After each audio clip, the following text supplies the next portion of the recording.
పిల్లల్ని వదిలేస్తారు. 15 సంవత్సరాల వరకు బాగా లాలిస్తారు, ప్రేమిస్తారు, అతి గారాబం చేస్తారు. 15 సంవత్సరాల తర్వాత ఈ గారాబం వల్ల వాడు నెత్తికెక్కుతాడు, లవ్ కొవ్వు ఇంకేదేదో అంటారు. తర్వాత ఏం చేస్తారు వీళ్ళు, ఇన్ని సంవత్సరాల వరకు తాడించలే, ఇక 15 సంవత్సరాలు అయిన తర్వాత తాడించడం మొదలు పెడతారు. ఫ్రెండ్షిప్ చెయ్యరు. నువ్వు వాళ్ళతో ఫ్రెండ్షిప్ చేయకపోతే ఇంకో ఫ్రెండ్ చూసుకుంటాడు వాడు, అదే గర్ల్ ఫ్రెండో బాయ్ ఫ్రెండో. అందుకే పిల్లలతోటి ఫ్రెండ్షిప్ చేయాలి 15 తర్వాత.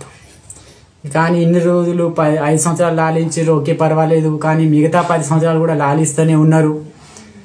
ఇక మిగతా 15 సంవత్సరాల తర్వాత మీరు తాడిద్దామని చూస్తే అయ్య ఇటు నుండి చెంప మీద కొడితే గాంధీ తాత లెక్క ఇటు కొడితే అటు చూపించడు. అయ్య ఇటు నుండి కొడితే అయ్య అటు నుండి కొడతాడు, తిరగబడతాడు. అదే ఇంతకుముందు చెప్పింది, చెట్టు అయిన తర్వాత వంచుదామని చూస్తే ఇరిగిపోతాడు.